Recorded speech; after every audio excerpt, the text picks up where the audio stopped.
in the 6, picture. 5, 4, 3.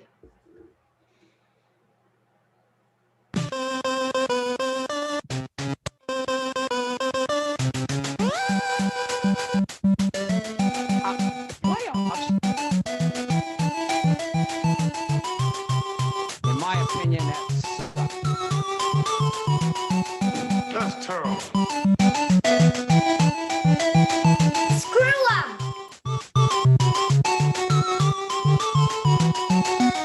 ¿Cómo están, bitches? Welcome to another episode of Talking Busch. I'm your host, Derek Hartman, coming from the St. Paul studios, joined by three fine-looking gentlemen tonight. Matt Train, how you doing tonight? Hi, I'm doing good. Real good. Glad to be here.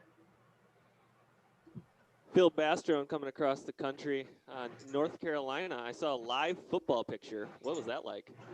Yeah, that was a good little Saturday. Wake Forest hosting Virginia Tech, getting the win over number 19 Virginia Tech at home. So, yeah, I think they're letting in like 2,000 people or something in the stadium. So it was good. It was a beautiful day. Very nice. Did you happen to get the starting quarterback's jersey? Not yet. I'm still working on that. God, that'll look I bet if you make a little donation to Wake Forest, I can probably pull that string for you. Almost like dentistry might be able to do something. Yeah. John Thompson, I see Hi. you packed a beverage. What are we drinking tonight? I got a Tin Whiskers Cherry Dream State. It's pretty tasty, not gonna lie. Hmm. Yeah, everybody just get a little bit of that. Very nice. Yeah. Right. Heavy on the cherry, or what do we got?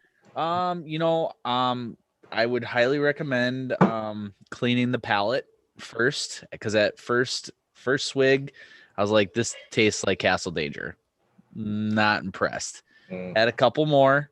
I'm starting to taste the cherry. So, in my opinion, a little more cherry, but the cream ale part, delicious. It's right spot on. So, I've got a pecan beer here. Pecan beer. Is it called pecan beer? That's what. Yes, It's just called. Like Washington football team. Yeah. Nice. Did I see Matt had a left hand in his hand? In his right hand? He had a left hand in his right hand? I do. Nice. Left hand. Always solid. Phil, what's that brewery on the old pecan beer? This one was from some brewery in Missouri, or no, like New Mexico, I think. So for Christmas last year, my brother got me this like beer of the month club subscription thing where I get some beers sent to me once in a while. So this was one of those. It's pretty tasty. Very nice. I am Is about it to sweet? crack a Can Phones. Can Phones. Is that from Black Stack? It is. Nice. So a nice little double dry hop IPA. Gonna go down into my belly. Has anybody else dabbled in the like the brewery? I dabbled with Craft Beer Kings about 2 months ago. Yeah. And I got some pretty good stuff. Yeah. Craft Beer Kings has some great selection. Yeah. Shipping's a little expensive. That's the part that kind of irritated me, is like the deal was great. It was like I picked 6 beers. It was like, I think $25. It wasn't terrible. And then all of a sudden it was like $20 shipping. And it was like, oh Jesus. Yep. Yeah. So what I've been doing is Taver. Yeah, I have that one. I have that app too. Yep. So I've been doing that. That's $15 to ship as many beers as you want. So I've been going through I'll buy some stouts early. Yep. And then when I'm about ready to ship it, then I get a few IPAs. Oh. Yeah. Nice. What were you gonna say, Phil? So what I don't like about the one that I got is like I can't pick the beers. So it's just I get So I wish it was like even if it was like here's 8 options and pick 4 or something, that'd be great. But so it's like I usually end up liking like 2 of the 4 that I get, but they send you 3 of each kind, so you have like 12 beers. So there you could end up with 6 beers that you're kind of like that are just kind of okay. But yeah, on Tavern and Craft Beer Kings, you do pay a premium. if an IPA is normally like a $20 4-pack, a $5 can of beer, you're probably going to pay, $6.99 maybe for the can. Just Plus to get shipping. out of. Yeah, and there's $15 per tavern. It's $15 flat rate shipping. So as many beers as you order, it's $15. So you can split that up. But it's just to get those out of distro beers, try some new stuff, whatever. Right. Yeah, the Craft Beer Kings one I did a lot of movie themed beers. Derek, I don't know if you saw this. It was Milk Was a Bad Choice. It was out of California, and it was Ron Burgundy, and his head was a peach, and then on one, and his head was an orange. On the other was an orange sickle and a peaches and cream, double IPA, and then another one was a Space Jam themed IPA, and then I did a Bill and Ted's Excellent Adventure IPA, and they were all pretty solid. And then I had a sour. It was an Imperial sour. I can't remember what It's on what's that thing we're on, Derek, where we toast each other? Untapped. Thank you. Yeah, that thing. Yeah. I put it on there. I can't remember what sour it is, but I got excited because I saw Drecker was on there, but I'm like, why would I get excited about that? I could just drive 2 hours and save shipping. I'm like, that's exciting, but I could go anywhere. Well, I don't even know. I don't know if we have it in St. Cloud, but I could just go down I-94 and I'm sure I could get it pretty close. Hy-Vee carries beer. I don't know if you got Hy-Vee there, but it's in the cities. Yeah, so I'd have to check like West Side. West Side might have, because West Side carries Junkyard, so I wouldn't see why they wouldn't get some crawlers from Drecker too. But yeah, I mean, Drecker's an awesome brewery. Yeah, great IPAs and awesome sours. Coming up, John, speaking of Untapped, coming up on 5,000 unique beers. Jeez. Wow. Holy cow. God, just living the dream. And I know you're going to say that I'm not trying the right beer. I know that's what you're going to say. But I did that for a long time where I just went to the liquor store and got something different all the time. And then it felt like craft brewing got a little bit too trendy, and it was a little bit too many beers that weren't that good. And then I've got a small rotation. Yeah. But, and then I splurge once in a while, Guess what, man? I'm trying the wrong beers. I'm trying the wrong beers, or more likely the wrong breweries. Yeah. Well. Left Hand's a good one though if you like stouts, because I mean that's what they do. Mm-hmm. That's all they really do. I've heard their peanut butter stout is pretty GD good. Still waiting to get that one out here. My normal stout rotation is the Black Butte Porter and the Left Hand Milk Stout. Yep. Those are my two kind of. Was your bottle nitro or was it regular CO2? It is the nitro. Nitro, yeah. Yep. Nice. God, look at us beer nerds. Yeah. Moving on, did you guys see this? Did you hear this? Saved by the Bell doing a reboot. How do you guys feel about Saved by the Bell coming back? So I need more information about this reboot because I'm not familiar with it. Same actors, different actors. May I, Derek? You saw the trailer. Go ahead, John. Okay, so basically, it's gonna be very. You know how they had 90210 rebooted, and it was like some cameos from some of like Jason Priestley, Luke Perry, blah blah blah. Mm-hmm. Very much the same. Where it's going to be different, a core of different actors, new faces, going to Bayside. Looks like Jesse Spano is the principal. AC Slater is a Phi Ed teacher, and Zach and Kelly are still together, and Zach is the governor of California, naturally. You guys ever see Zach Morris is trash? Yeah. I love those breakdowns. How he does. Yeah. He's an absolute piece of shit. Yeah, he's made for politics. Yeah, it is beautiful. I guess my reaction to this reboot, Derek, is I'm so excited. you take a couple caffeine pills tonight, Bill? Oh man, just the most ridiculous episode of all time. Oh, yeah. It was kind of funny because I had just seen a shirt that said like my 4 major crushes in the 90s. It was Kapowski, Topanga, Pink Ranger, and I want to say That's like a good starting 3. like DJ Tanner or something like that. I can't remember what the 4th one, but the top 3 was like Pink Ranger, oh hell yeah, Yep. Topanga, Oh yeah, Kimberly. yeah. Oh, and then when Topanga matured, oh hell yeah. Yeah. And then of course, Kelly Kapowski is my number 1. She always will be. She's So everybody's. that got me thinking. Saved by the Bell coming back. Any shows you'd like to see rebooted from our 90s or from our childhood? Well, they did, like I said, they did 90210, which I wasn't into. That was a little too risque for me at the time. They did Fuller House. Yeah. I think for me it would have to be Boy Meets World. Which they technically did because it was on Disney Channel. It was Girl Meets World. Right. How about Freaks and Geeks? Hell yeah. Oh, that show was good. Underrated. And it was only like a few seasons, wasn't it? It was one, wasn't it? One season. That's yeah, right. it was That's one right. season. So it's short. That show was really good. Yeah.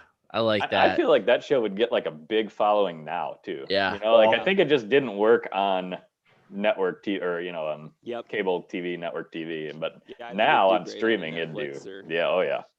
Mm-hmm. You know, I guess if I'd just kind of be goofy if I had to go back to the old TGI Friday nights of watching TV, I would say like Family Matters. I freaking love Family Matters. That was a funny hanging with Mr. Cooper. Yeah. You guys remember do you remember that show Dinosaurs? Yes. I think I thought I read something that they might be rebooting that too, like with the old costumes and stuff. That's like not the mama, the little like baby. Yeah. Oh yeah, that's right. I had no idea what you were talking about. I remember Dinosaurs. Dad's name was Earl or something like that. Yeah. John, I'm surprised you didn't bring up Emmanuel off the old Cinemax. He's got the box set, so no need to reboot. Yeah, I don't really need to reboot that, Derek. I mean, what was the other one? Never mind. I shouldn't know any of the names of them, but I remember there was one gal. Her name was she had some big old hoots. I'll think of it. It's gonna hit me probably like 3/4 out of the show. I'm gonna think of it. Yeah. Old Skinamax. The other one, and this was tail end of the 90s and went well into the 2000s, so maybe it doesn't count. But that 70s show is my favorite. That was my favorite show on TV for a long time. That was a great show. Red Foreman's so funny. You preferred that over Reba? Yeah, I did prefer that over Reba. What about like the Real World? I mean, is that still a thing? I mean, I know they got the challenges, but like the original seasons of the Real World were actually pretty entertaining. For sure. How hot was Cameron on San Diego? Man, that lucky bastard. Yeah. I was one season. What was the other one? There's 2 different ones, wasn't there? It was Road Rules. Yeah. I can't remember which one I watched. I never watched it until I got to college, and then everybody watched it, so I watched it. Yeah. Yeah. Should we talk a little football? I guess we are sort of a football podcast. Well, we try to be. We're imposters. Yeah. How about your Vikings? They're really good. Suck, and more suck. Is it time to fire sale? Is it time to trade off anything you can? I've seen an Adam Thielen to the Browns rumor floating around the last 2 days. Really? Yep. Somebody told me what's the deal? I also heard something about Harry today. Yeah, that was, I don't know. Common made a good point. Like, what if he never followed the Vikings on Twitter or Instagram? They said something about he unfollowed the Vikings on Twitter and Instagram. It's like, well, maybe he never followed them to begin with. I don't know, because his profile pictures and stuff are still of him in a Vikings uniform. It still says Minneapolis on it. So I don't know. We'll see. They probably won't do anything. I mean, the problem is your GM and your head coach need to win to keep their jobs. And so the last thing I think they want to do is trade their best players. Yeah. Well, yeah. Well, and even if they don't win this year, if they do somehow keep their jobs, they're going to need to win next. They're going to need to win next year. So then they don't want to trade their best player. They don't want to rebuild next year unless they get fired. So I think unless you're getting rid of those guys, then you're riding it out. Right. Yeah. It just sucks that they traded Ngakoue and we never got to see him and Daniil Hunter play at the same time, because I think that would have been pretty cool to watch, but that's the business. I'm sure Derek was really ecstatic when he saw that trade, because I know how much he loves Rick Spielman. It's unbelievable. You could just let him walk at the end of the year. Yeah. Him, and you get a 3rd round pick. Yeah. So what's the difference? Yeah. I know I didn't get that at all. I was like, because I needed that 5th rounder so he can draft another long snapper. Punter, or no, we don't need a punter, do we? I don't know. We might. Yeah, I don't know. That was goofy, and I thought the whole point was to extend him after this year. That was what they said when we traded for him. Got sold a bill of goods. Yeah, we want to extend. Like, he took a decrease in pay to come here because he was gonna get an extension, and then you trade him. I don't know. I don't want to think about it. All I gotta say is you better get fucking Trevor Lawrence and not draft Justin Fields. If they draft Justin Fields, I don't know what I'm gonna do. You better hope that the Jets are so dysfunctional that Trevor says, "There's no way I'm going there." I think did you see what he said yesterday? Yeah, and then he picks his destination, and somehow he picks us. Well, yeah. Why wouldn't you? Yeah, but the thing was, somebody made a good point about that today on the radio. Like, if you're Trevor Lawrence, like, don't you have confidence that you can go somewhere and be the face of the franchise and turn it around? And if you're going to do that, wouldn't you want to do that in New York? I understand what you're saying, Phil. I hear what you're saying. Yeah. But like even in basketball, where there's way less people, way less players playing at a time, one good player doesn't turn around a dysfunctional organization. Yeah. Yeah, I guess that's true. It's not just that it's a bad team; it's a dysfunctional organization right now, right? Yeah. So, yeah. Yep, it's owner on down. Yeah. I mean, would you rather go to Derek Hartman DDS, or would you rather go to like Minneapolis St. Paul Academy of Dental Care? I mean, I'd go wherever they do. Great cash, homie. You gotta go. You don't want to go to the dysfunctional one. I mean, sure, it sounds like a great time, but yeah. So, Phil, I happened to watch the game on Monday night. That was not pretty. Yeah, I actually didn't watch the game, so I'll take your word for it. But I was just about, if we would have had this podcast on last week, my take was going to be, hey, maybe it's time we kind of start paying attention to the Bears a little bit, and like they were kind of starting to, maybe prove it a little bit there, and yeah, maybe not so much now. Defense still really good. Nick Foles apparently only becomes Big Dick Nick when Tom Brady's in the same building, and then he just shrivels up to Little Dick Nick whenever it's anybody else. That being said, I do think the Rams are pretty good. Yeah. I do. I actually, that whole NFC West, man, that's a juggernaut of a division. Mm-hmm. Very much so. Speaking of NFC West, the Sunday night game was bananas. I don't know if you guys watched that game at all, but I went to bed with like 3 minutes left. Seattle has the ball. Yeah. I was like, this thing's over. I went to bed after that last Tyler Lockett touchdown. I'm like, oh, hell yeah. Wrapped up. And then I woke up, I was like, holy shit, they lost that game. Like, I literally waited for them to score that touchdown because I'm like, well, if they get that, it's over, and man. I've got a kind of a Busch Light question on the Seahawks later on. So I didn't even watch the game. I didn't see a thing. Oh, good for you. It was a great game. I passed out. I'm not gonna lie. For some reason I was super tired. I was asleep by like 9 o'clock, and I woke up, and I was like, "Holy shit, that went into overtime!" And then just kind of read up on it and watched some highlights, and damn, what a game! Especially that DK Metcalf highlight. That was just incredible. Yeah, That's maybe my favorite play I've seen all year. I mean, what effort? Yeah, you saw it coming. I mean, I was like, oh man, is he going to be able to run him down? Because he was 10 yards behind, but he put on the sprint. You could tell he was going for it. Yeah, he turned the Jets on. I bet Phil was just rock hard seeing him probably just sprinting, perfect stride, arms pumping. You know, though, it's funny. I have mixed reactions when I see stuff like that, because then the commentary, every time something like that happens, the commentary for the next 3 weeks is, you know, would this guy make the Olympic 4x1 or whatever, you know? And it's like, he ran track in high school, and his high school times wouldn't have even got him a walk-on spot onto Ole Miss's track team. Yeah. So, I mean, I'm not saying he's not fast, but speed is all relative. So he's like a 10-4 guy that chased down a 10-6 guy. And to make the Olympic trials in the United States, you have to run 10 flat. Piece of cake.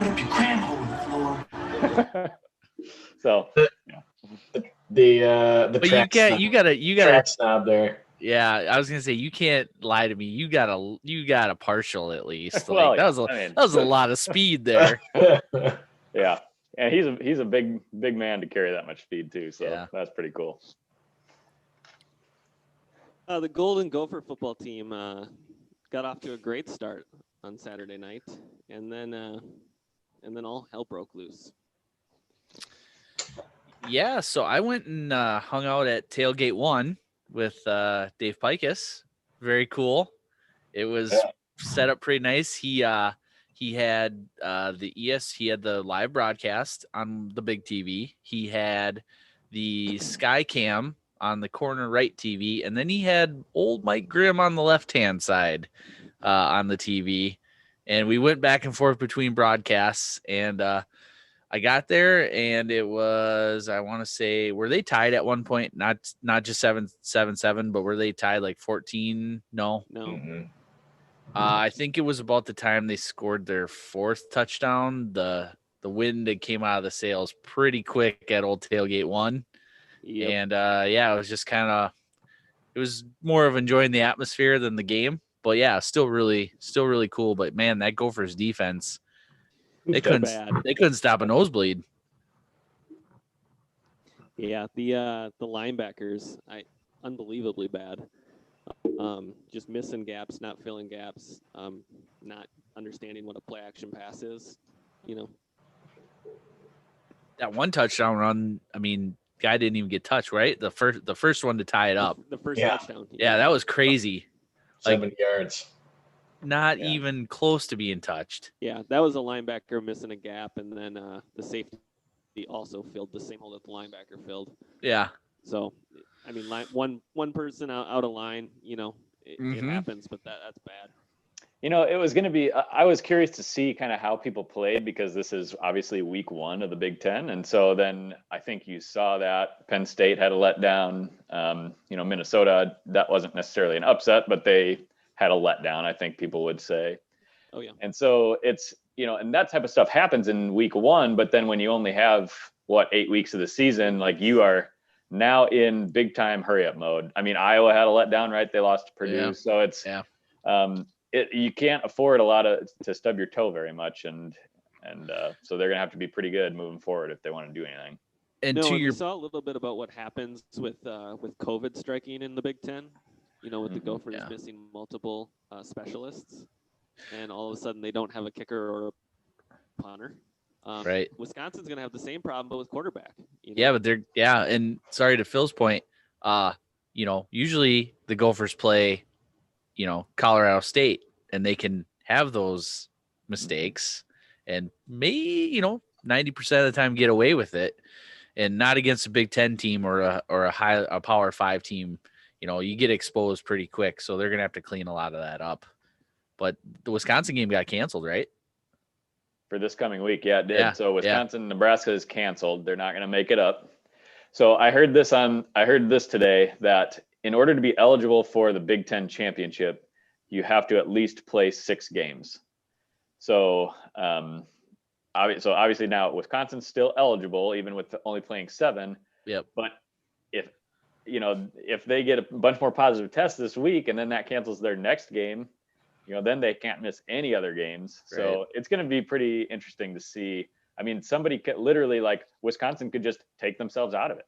Yeah. And the state of Wisconsin right now, the positivity rate in the state of Wisconsin is like 27%. So it's like, I mean, so all of a sudden, yeah. So like it's, Minnesota loses to Michigan, but that West could be wide open if the Badgers all of a sudden are out of it. Yeah, I mean, Iowa does not look like world beaters. No, they're gonna, they got a new quarterback. It's gonna be an adjustment. This was a bad year for them to not have those early season games too. Yeah. So, I mean, like that Iowa loss, that was just a Big Ten loss. Like that's, it wasn't necessarily that I think they necessarily played super poorly or anything like that. It's just the Big Ten are always going to be fairly close games, and they just lost that game. And the quarterback started a little slow, but he was a little jacked up. He's got a strong arm, and he was firing bullets early on. Like he could just tell he was excited. Yeah. And he was, I remember, I think it was first quarter, tight end across the middle, Sam Laporta wide open, fires a Brett Favre fastball at him. Didn't even need to do it. Just could have just kind of just tossed it in there. And that, I think he just needs more experience. This is his first game ever started. Exactly. So, I think they'll be fine. But again, like when you got to start with a Big Ten team and you don't get to start with whoever. And then, of course, this week we played Northwestern, who beats us even when we're good and it's week 10. Yeah. So they just throttled somebody with 40 points or whatever. Yeah. Right. Does it shock you that Northwestern with Fitzgerald and all their 4th and 5th year juniors and seniors is going to be solid? I mean, this big year for them to win the West. Mm-hmm. Yeah. Good point. Yeah, that is a good point. How is Seth Green still playing? Anybody? How do the Gophers do this? Like Rodney Smith was like a 9th year senior. Like how does Seth Green still playing? He was like a freshman in college 10 years ago. The worst part is he's still not good. Yeah, he still is completely one-dimensional. Yeah, it's straight up. He's not going to throw the ball. We get it. It's basically just a read option. Yep, read option. But I heard it. I heard it on Saturday. It was like Seth Green is behind or in the shotgun.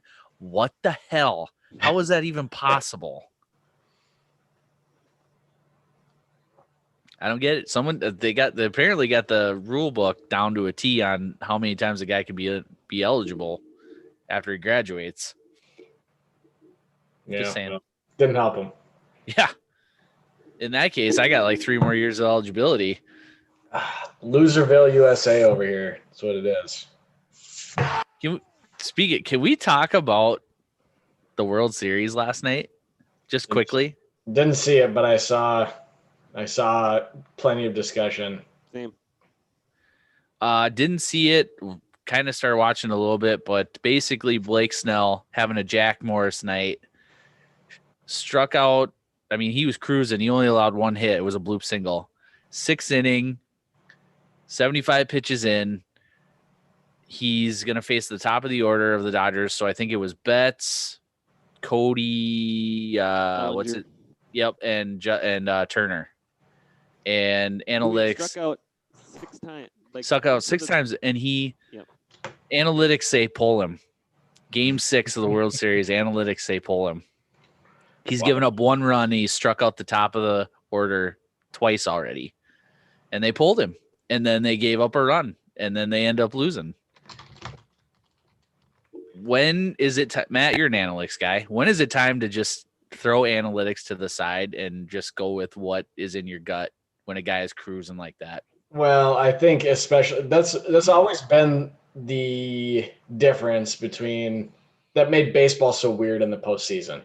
Is that what makes you good in the regular season is not what makes you good in the postseason.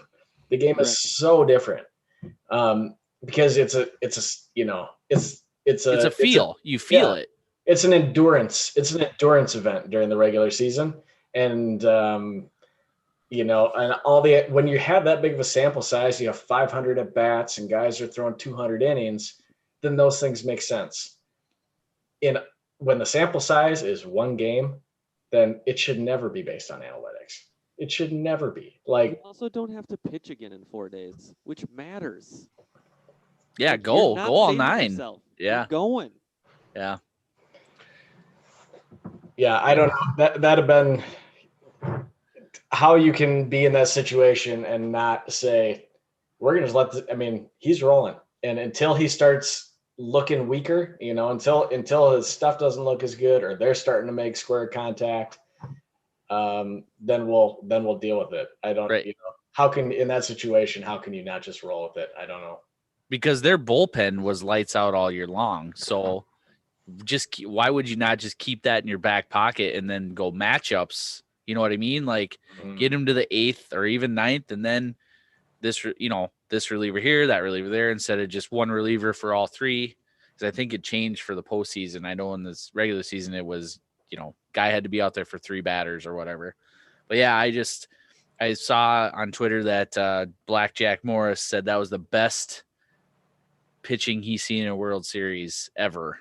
And he pitched one of the best World Series games ever. And for him to say that was pretty incredible. And he's a pretty big advocate for not looking at analytics and just going with what you feel. So, Shocker. Yeah, right. The 1980s pitcher who threw his arm basically until he couldn't throw anymore. Yeah, but he's got 3 World Series rings. But give him that. It's the same, same thing with Bert and all those old guys. They all believe that because that's what they did. Nobody wants to be the early 2000s Red Sox though, and have the Yankees be Pedro's daddy. True story. Mm-hmm. Let's shift over to a little Busch League. Yeah. You want me to go through this, Derek? Run us down, Phil. All right. Well, let's go by let's kind of take this by division or league rather. And let's start with on paper the top league in the or top division in the league, which is the Bulldog League. So Soup du Jour extends his win streak to 7-0 with a win over the lowly Breaston Plants. 104 points this week. Soup has I think the second most points scored all year, over 800 points. So I think it's time to give Trevor a little bit of respect on this podcast here. We've kind of been waiting for him to stub his toe, I think, and not having it. So what do you guys think? Not giving him shit. Easton did all the work. That's Easton's team. Easton's the one that told him what to do. He doesn't know his ass from a hole in the ground. I went to bed. Cardinals and Cowboys are playing on a Monday night, and I am up. I think it was 15 points or so. I went to bed with about 3 minutes left in that game. Apparently, when I went to bed, Amari Cooper catches a 30-yard touchdown. And the ensuing possession, Kenyon Drake runs for a 65-yard touchdown. And I wake up and I lost by 10. Not great. It's just looking at Trevor's team, his wide receivers are fantastic. Rodgers, of course, has been fantastic. He has basically no running backs. It's pretty remarkable that he's getting the job done with like no running backs. Yeah, I think so. I was going through this, looking for a quarterback earlier this week, and I just continually am surprised, that when I think about the team that I want to put together, it definitely does not look like Trevor's team. You know what I mean? That's why I look at it and just think, I just don't feel that good about it. But, also, as you said, Phil, he's 7-0. He's second in points. And I don't think he's scored in double digits yet this year. His first 3 weeks were phenomenal, and he's been middle of the pack the last 3. But Matchups have been good. He's definitely in the playoffs, and so. Yeah, I was just gonna say 3 games up in his division with 5 to go, I think. So. Mm-hmm. Over, Johnny. Yeah, he's in a spot, and I mean, especially now, rosters are turning over fairly quickly. So. Yep. Get into the second season. That's the biggest thing. So good job, Trevor. Second place in that division right now is Hold Me Closer, Tiny Danzler, coming off of 2 losses in a row. Is that right? Two losses. Yeah, I lost to Trevor last week, and then somehow Russell Wilson decided it was time to throw moon balls all day long to Tyler Lockett. Just glorious, glorious win. Damn it, Derek! I needed you to beat his ass. God, it's always great when you're playing against the quarterback and you have the wide receiver, right? Because yes. I'm sitting there thinking it really doesn't matter that much how well Russell Wilson does when he's throwing all his touchdowns to Tyler Lockett. So. Yeah. Tyler Lockett had 20 targets. 20. That's crazy. Yep. Yeah. So Derek, how you feeling? 3 long touchdowns. Mm-hmm. How you feeling about your team, Derek? Not great, to be honest. I'm usually a depth guy, and my depth just hasn't been that good. I missed on a lot of running backs this year. Yes, you did. I really expected Dobbins to do something for me, and he's not really contributed. James White is always a solid running back too, or flex guy, and with his dad dying, and then basically the Patriots offense being just garbage. He hasn't been worth playing. And then my wide receiver depth has really melted. With Dak getting hurt, Gallup was pretty much irrelevant, and Edelman hasn't been good because of the Patriots offense. So, if Matt could get Cam Newton going again, that would help. Yeah. Well, let me tell you, I was going to be pissed off if I lost because you picked up Boston Scott and he scored, 16 points? Yeah, I thought I was rolling. I friggin' rostered this guy for the first 6 weeks just in case Miles Sanders gets hurt. Then at some point I need to drop him to pick, some other schlub up. Yep. And full disclosure, I was gonna pick him up when Miles Sanders got hurt, and I just forgot on Wednesday night or on Tuesday night. I completely forgot to put the claim in. Woke up the next day like, God damn it, and I'm playing Derek. So and then he gets a touchdown. So yeah. Then he scored 16, and I was like, God, this is brilliant. This is going to be so good. Yeah. Pulling up the rear in the Bulldog League is the program, 4-3. What is he's coming off of a close loss to Tima Ponte. Go ahead, Derek. I mean, he's struggling, and mostly just because of injuries. Dalvin Cook and Michael Thomas and Dak. That's tough for any team to absorb. Ask Grieve how injuries can change a roster, change a season, really. Yeah, for Todd to lose those 3 guys it might be almost equivalent to what Grieve lost with his 2 big running backs. Todd had Ertz too, didn't he? Or doesn't he? He's still got him on his IR. Yeah. So he's hustling. He's doing what he can. It's just going to be an uphill battle a little bit, but he's putting in the work here in his first year in the league, and I think he's going to be a good addition. He's got more running backs than I do. He's a solid asset. Yeah, he's going to be a tough out. I think in years when he doesn't have these kinds of injuries. I think he's going to be somebody that drafts a good team. I really wish he changed his name to Mustache Ride, though. That would just be way more fitting. All right. Next best division in the league on paper is the D1 D3 league. So let's see. Heartbreak Kid leading that at 4-3, coming off of a ugly loss, 75.5 points, losing to the Night Train Rain. So what happened here? That's terrible. What happened here with Heartbreak Kid? Well, it's like 2 weeks ago, I really, really liked Tim Lang's team, and now Zeke is on a terrible offense, and Aaron Jones is hurt. And now it doesn't look quite so good. It's true. I mean, those are the two best running backs in the league through 3, 4, 5 weeks, and he doesn't have a lot of depth. Not a lot of good depth. So you take those two away, and Kittle is playing injured, and again on an offense that's been missing a quarterback, and then missing how many running backs now, So yeah, I don't know. I like Drew. If I'm picking a division winner for that division, I'm picking Drew. But you don't pick Drew for shit. No, I mean he's a dumpster fire. He is the dumpster fire. Yeah. Well, let's talk about Drew's dumpster fire here. He's also coming off a loss to the third place team in this division. So the Heart Attack beats Just Drew It. Heart Attack now 3-4. Just Drew It now 4-3. Look out! Heart Attack is on a 2-game winning streak.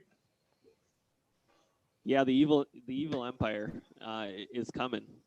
But Drew made a big trade this week to get Kyler Murray. I never thought Dave would part with the quarterback. I thought that Dave did very well on that. Yeah, I agree.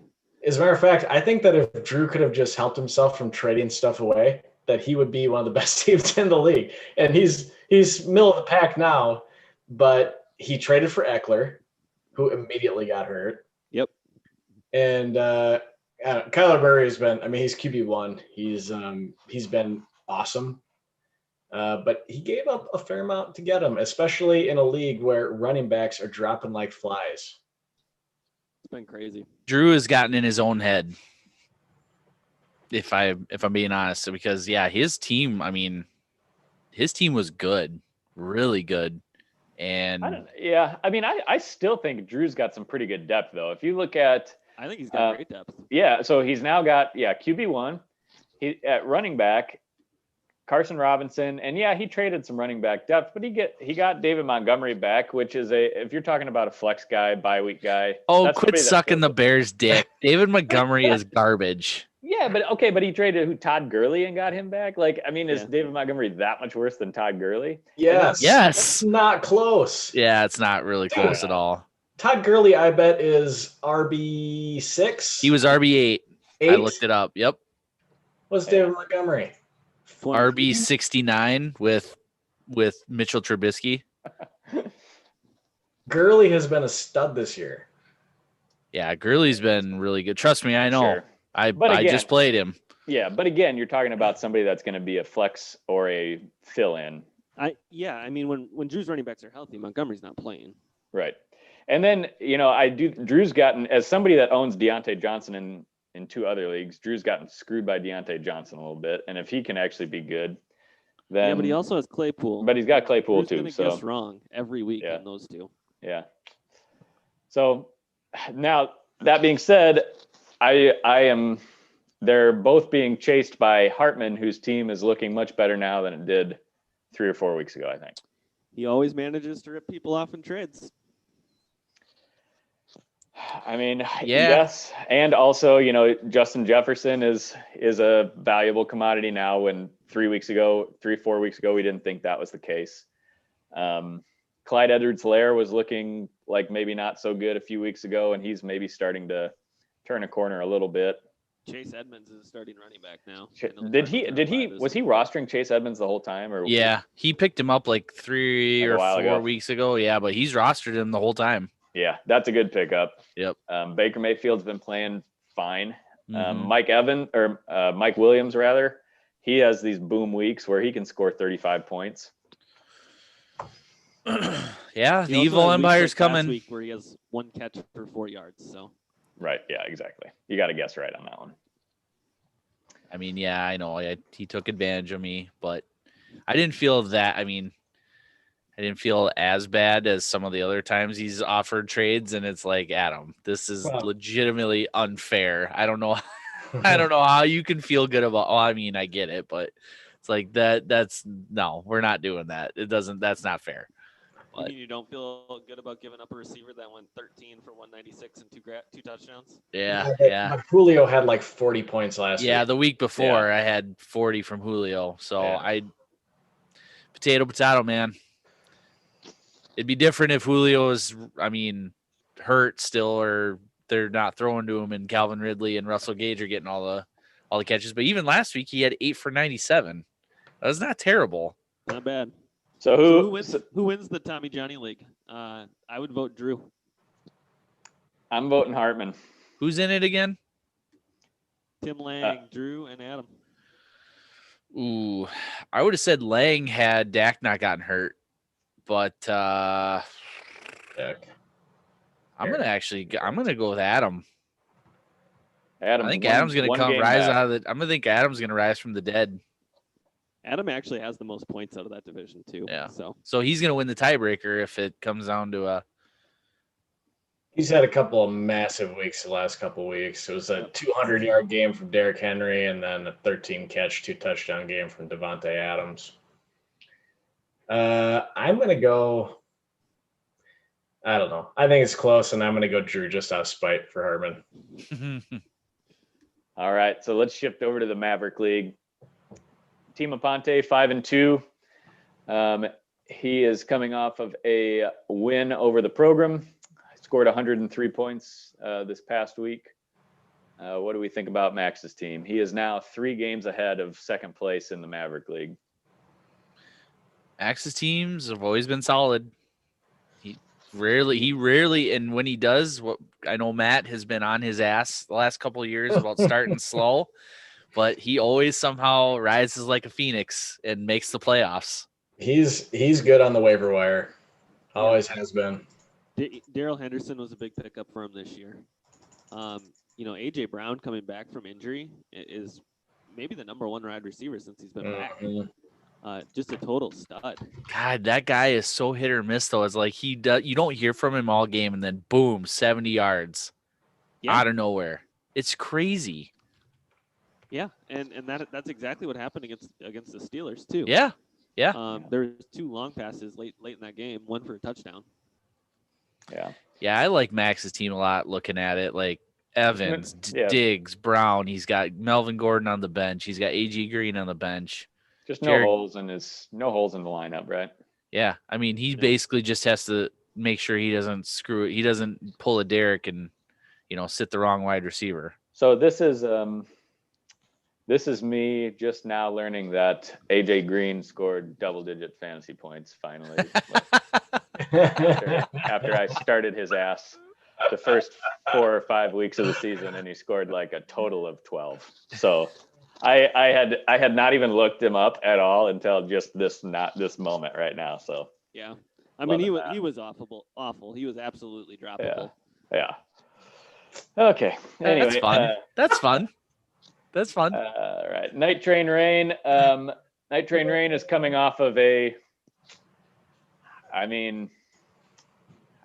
what adjective would you use to describe that win, Matt? Well, here's the thing. I had the most points against. What's an adjective? It was certainly an ugly win, but I had the most points against coming into it. I had some pretty tough losses. This makes me about back on par, I guess. This was certainly an ugly win though. And I don't know. I don't know that I can remember a quarterback that played an entire game that had negative points. Cam. In a different league. And I had Joe Burrow on the bench, which made it even worse. Like if you get a 10 or 12 at that position is disappointing. -2? -2, yeah. Oh my goodness. Well, yeah. So you basically, you won with at negative points out of a total of 2 of your positions, right? So quarterback and wide receiver came out with negative points. That's crazy. And I lost defense by 10. Yeah. So scrappy win. I'll go ahead and throw in the adjective. I'll call it scrappy. All right. I'll take that.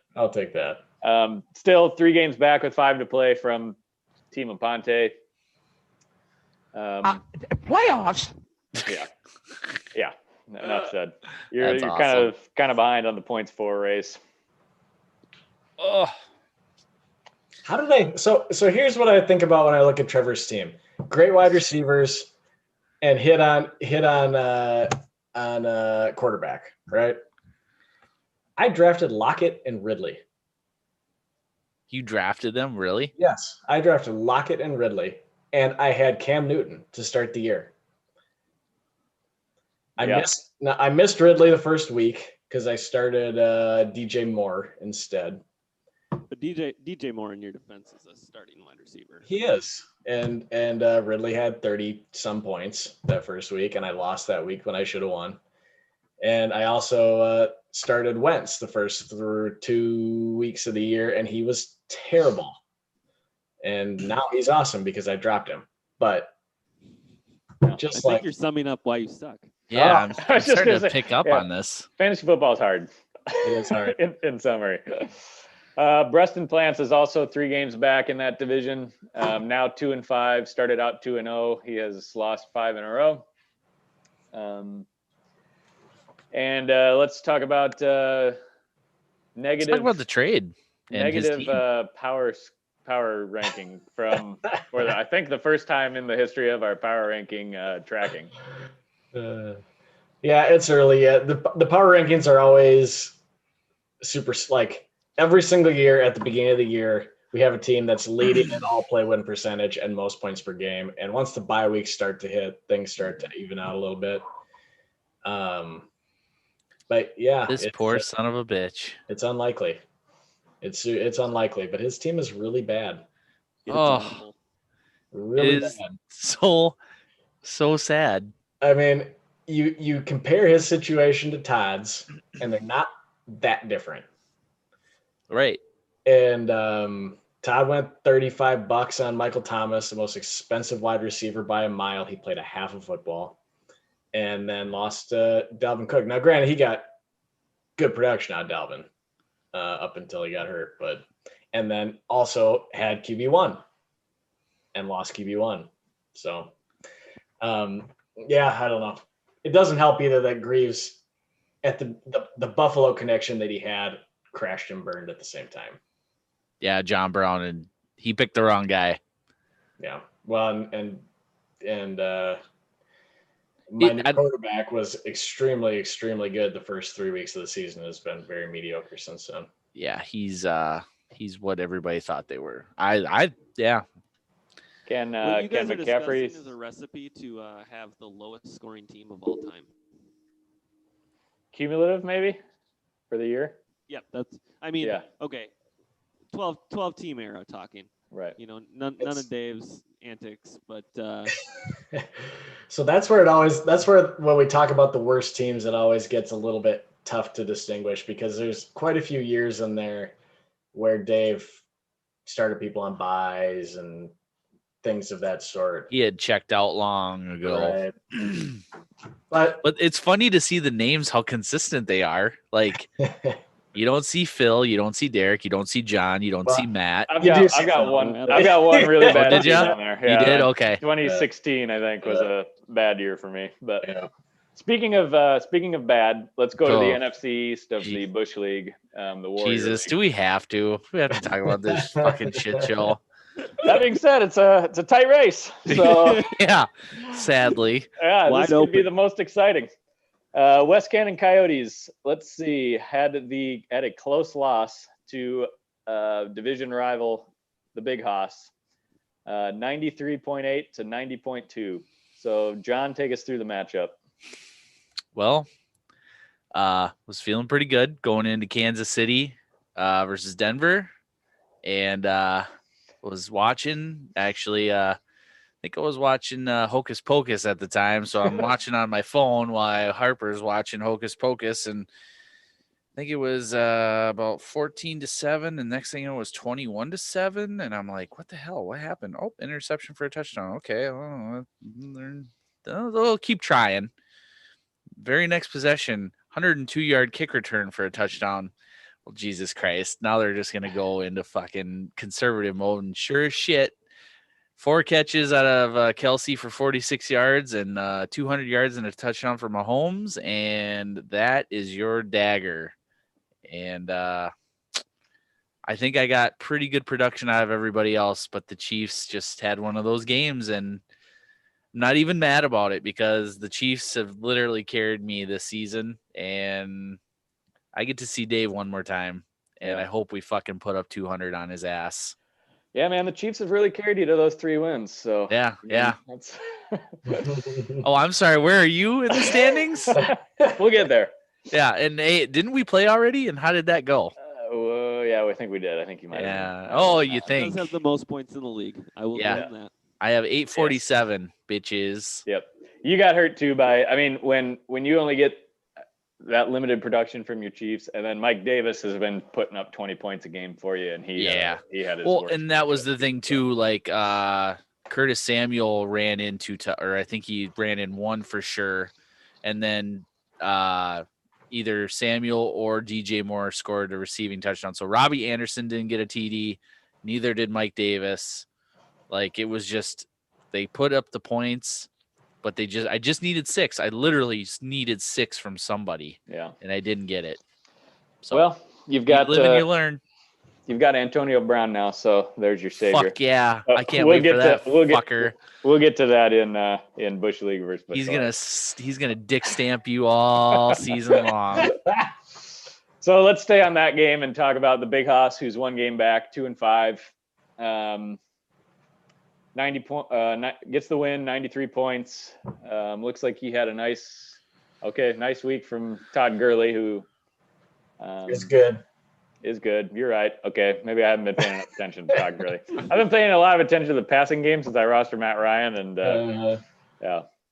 Here was the omen I thought was gonna screw Dave. So he traded Kyler Murray, right? Lamar Jackson's on bye. Okay, Kyler later on obviously goes off, which thank God, because he would have, if that would have happened, I would have had no shot. Yeah, you'd have lost by 30. But he picks up Carson Wentz, forgets to start him. Carson puts up 27, so I'm like, oh my God, well now it's just destiny. I'm gonna beat him because he fucked that up so bad. And then he picks up fucking little Dick Nick, and those trades helped obviously because I guess looking at either way he was gonna win, because if you had Kyler, I was gonna get fucking smoked. Yeah. These running backs helped, and it just barely got him over. So he was gonna win no matter what. But yeah, he's a player now. I think his team is more well-rounded than it was. So yeah, his running backs are strong. Keenan Allen's a stud. Gronk's turning it on. Gronk's coming on. And Lamar I don't know what been not good. But. I don't know what got into him. Usually by about this point, he's already checked out. He's in curling. He's bowling right now. He's doing other stuff. And all of a sudden, it's because it was Drew. Well, it's because it was Drew. Yeah, there's a lot of truth to that. Mm-hmm. Yeah, he's got a solid little lineup there now, I think. So, and he faces you this week. And look who he faces. So, and he gets Lamar back. So the Peppy kids coming off a win put up the highest total of the week, 151 points. There was a second there where towards the end of the first games, the noon games, where Gio Bernard scores a 15-yard touchdown.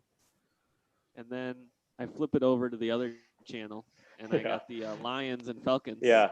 I had like 3 touchdowns in like a 4-minute stretch at some point. Yeah, from like 3 different players. And then Galladay catches a long ball, and I'm like, oh yeah, now we're in territory for a Galladay touchdown. Nope. Who do they throw to? Stafford rolls out, scrambles along, and somehow T.J. Hawkinson stumbles his way into the end zone. Oh, he was already in the end zone. He didn't stumble. He was well in there. Yep. So, honestly, a pretty good. That is as good as I can do. And actually, I thought I screwed myself when I left the Chiefs defense on the bench. They scored all those points. Rams ended up having a pretty good game too. So, yeah, if I can just get 45 points out of Tyler Lockett every week, then I think I'm going to be a real player here. Mm-hmm. But I tell you what, I really.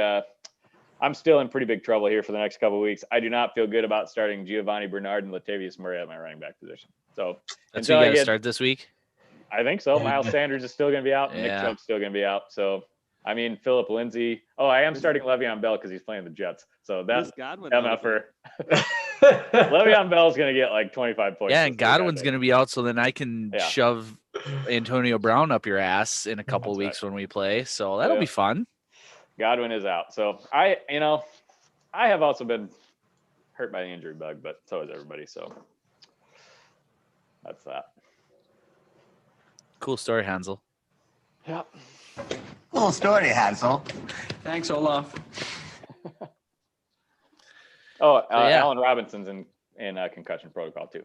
So that's good, great. good. Yeah. Well, I'm thoroughly looking forward to you and Dave battling it out for second place.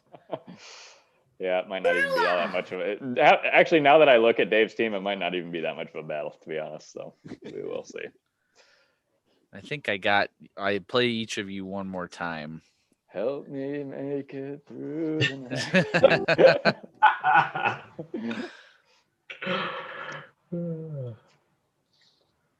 Should we play a game? Let's see. Simple sports game. Ooh, yeah. All right. I got 8 ones. I'll be your host this week. 8 different sports scenarios. I got one curveball in there.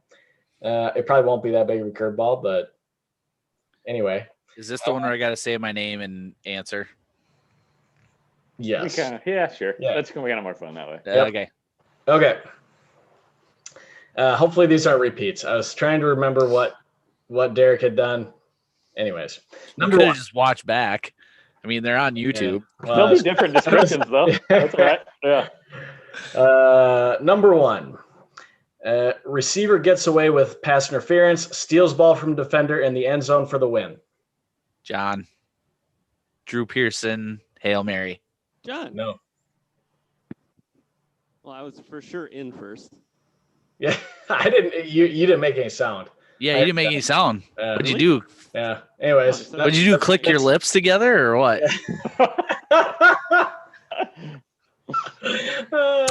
That was incorrect. Anyways. Oh yeah, so I got it wrong. So go ahead. Got it wrong. Well, that was what I was gonna say. Okay, Yeah. Phil. Was that Packers over Seahawks Super Bowl? That was the Fail Mary. Yeah. Fail Mary. Yep. It was Golden Tate pass interference, like literally like WWE body checking people in the end zone. Green Bay Packers defender catches it, falls to the ground. Golden Tate jumps on it, grabs the ball, and the replacement refs called it a touchdown. Yeah, replacement refs. Yeah. Oh, that's right. Replacement refs. Yeah. And I think that was the last week of the replacement refs. Yeah. I think it was legit. I didn't hate it. Yeah, I don't hate it either. Good for that. Good for them. Okay, number 2. Pitcher throws 10 shutout innings. 91 World Series. Yeah. Game 7. We already talked about that to a large extent today. I was thinking about that when we were talking about it. That's correct. Derek with 1 point. Number 3, fullback brings in deflected pass for touchdown. John. Yes, sir. Franco Harris. That's right. AFC Championship game. Immaculate reception. Immaculate reception. Yeah. Okay, number 4. Team gets first base runner on a missed call in the bottom of the 9th.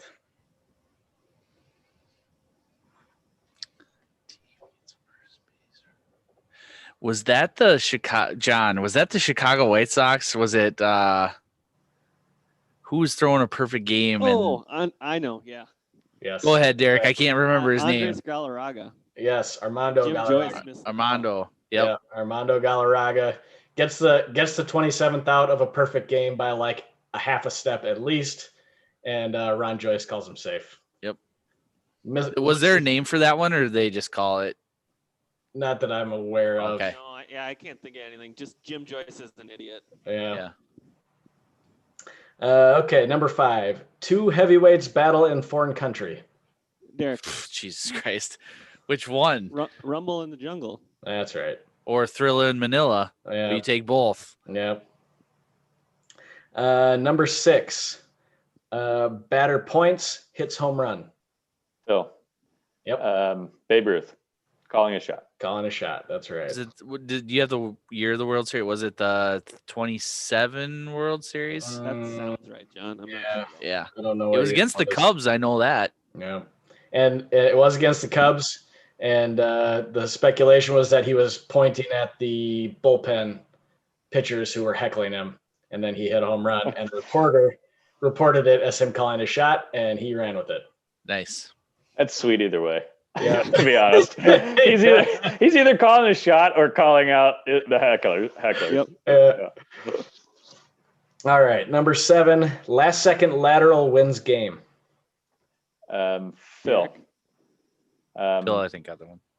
The band is on the field.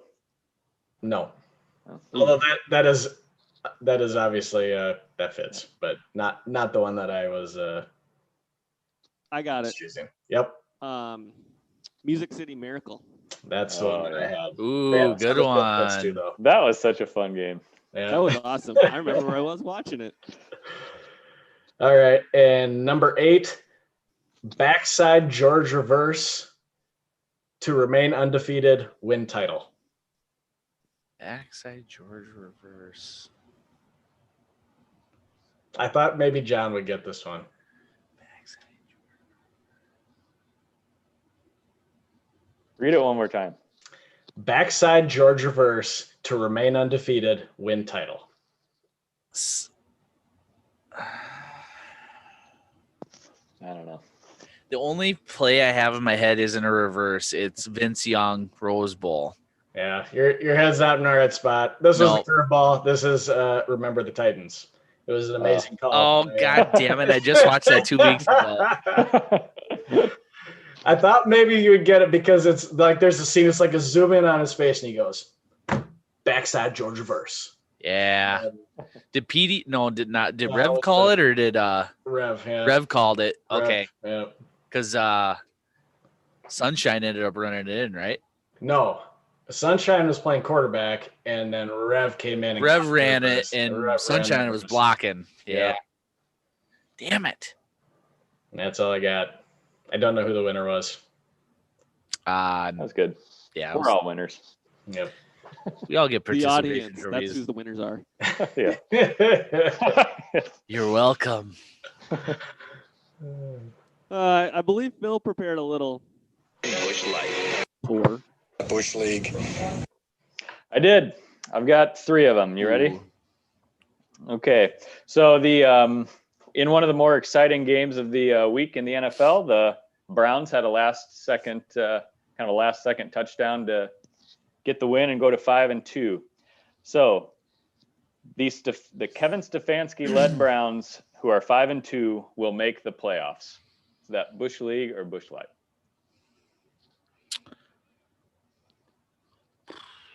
I think they're a 10-win team, but they're in the same division as the Steelers and the Ravens, right?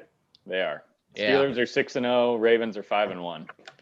And I don't think they're as good as either of those teams. What's the playoff? Are they doing 8 teams this year because of COVID?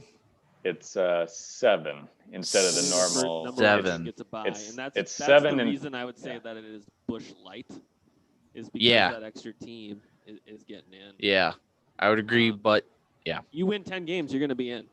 You might be in with 9. Okay. Then I'm saying Busch Light also, because I think they're a good team. Yeah, Stefanski's got them rolling. They look. yeah, I'd say Busch Light. OBJ's out though now. Yes. Sad. Baker Mayfield's They're going to playing trade better. for Thielen. They'll get Chubb back eventually. Yep. All right. Another NFL question here. So, despite an MVP caliber season from Russell Wilson, the Seahawks will miss the playoffs. Busch Light. Mm. Busch League. They are in, of course, the NFC West, currently leading it ahead of the 5-2 Cardinals, who just beat them, the 5-2 Rams, and the 4-3 49ers. They're 5-1 or 6-1? 5-1. 5-1. I'm going to say that's Busch League. I think there's a decent chance that every team in that division makes the playoffs. The NFC East is not going to put 2 teams in the playoffs. We know that. The South, I don't know. I don't know if the Saints still can put it together. I don't know if the Panthers and Teddy are going to be a playoff team. And I gotta think after watching the Bears on Monday night that they're gonna collapse. So I'm gonna say it's Busch League. I think the Seahawks make the playoffs. Yeah, I would say so too. I think they're them and the 49ers, I think, are the most dangerous teams in those divisions. The Cardinals look pretty good, and Kyler Murray's playing out of his mind. But I don't think that team is on the same level. Although, to be honest, the Seahawks aren't really that good. If you take their defense is not good. Yeah. Russ is playing at MVP level, like I said, but everybody is putting up points against the Seahawks. Yeah, that's a good point. I'm gonna go. I was kind of along the lines of what Derek was saying, but then I started thinking about defense, as everybody's noted, and the 49ers don't have a couple of pieces, including Richard Sherman. I think he's supposed to be back. Aaron Donald is if not the best defensive player in the league. And I think the Cardinals defense is pretty good. So I'm going to say, I think the Seahawks might not make it. I wonder how many divisional games Seahawks have left. Mm-hmm. Have they beat anybody in their division? I'm not sure that they have. Yeah.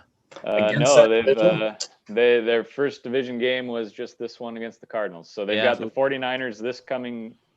Two games each. That's 6 tough games. Yeah, so they got 49ers coming up. And then, so in the next 4 weeks, they play the 49ers, the Rams, and the Cardinals again. Yeah, so when you first asked that question, I thought a 5-1 team with the MVP quarterback, that's got to be a playoff team. And if I had to bet, I probably would still bet that they're going to be. But, the road is a lot tougher than what I immediately thought it would be. Mm-hmm. All right, last one, back to fantasy football. As I alluded to earlier, the Tampa Bay Buccaneers have now signed Antonio Brown to be paired with Chris Godwin and Mike Evans. And Tyler Johnson, who's scoring touchdowns, isn't he? Yeah, that's kind of fun. So Antonio Brown will be a top 25 wide receiver the rest of the season. Busch League. Busch League. If all 3 of those guys get hurt, it's possible, and he's the number 1 outright. But it seems to be that it jumps back and forth between Evans and Godwin, and now Tyler Johnson's emerging, and Gronk is starting to turn it around. And let's not forget about those 2 guys in the backfield that are going to start garnering some touchdowns in Ronald Jones and Leonard Fournette. So I think that's Busch League. As much as I wish he would be fantasy-wise, I don't foresee him. Oh, you can stick that button up your ass. Is this different than Josh Gordon? I don't think so. No. If I was that would be my answer too. Tom Brady's playing really well. I think better than I thought he was going to be playing right now. But I don't even think he's going to see the field all that much, to be honest. God, I can't wait till I play you and he just puts up 30. Please start him when you do. Oh, I'm gonna out of spite. I don't care. I'm doing it. Did you guys see Bruce Arians' quote about him about getting him touches? I think I heard that yesterday. It was something ridiculous. He said, if I hear Antonio Brown complain about not getting enough touches, we're going to have a big fucking problem. Oh. Solid. I love it. He's an honor guy. Point with all the receiving options that they have. Mm-hmm. Yeah. All right, that's all I had. All right, let's. What an idiot! Oh, what a loser!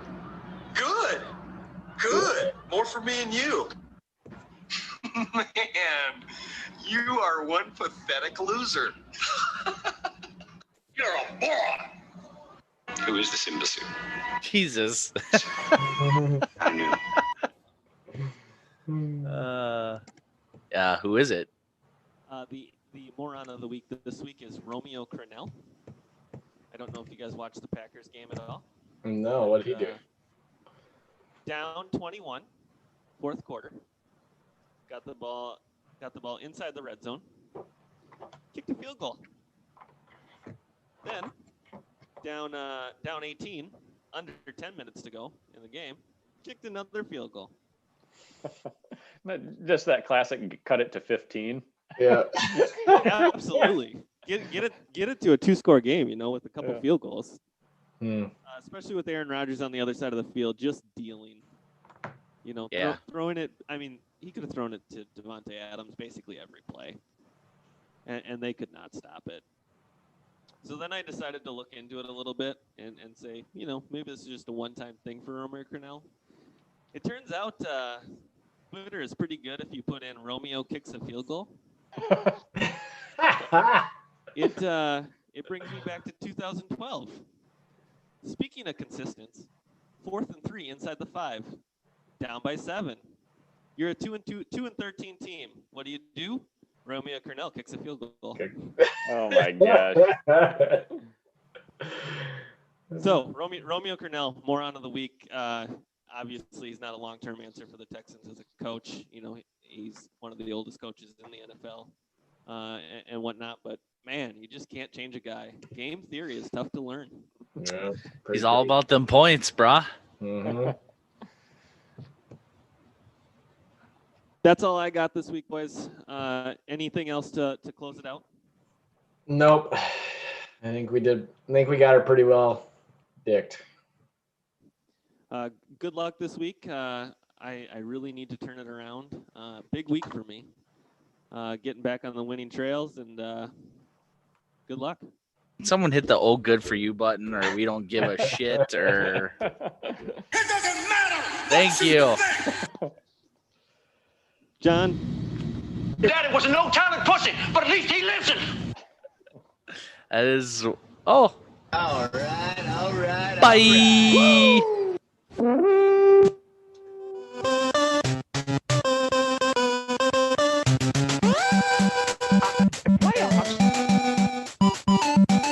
hate the fucking Eagles, man. It's a bold strategy, Cotton. Let's see if it pays off for them. Cool story, Admiral. Thanks a lot.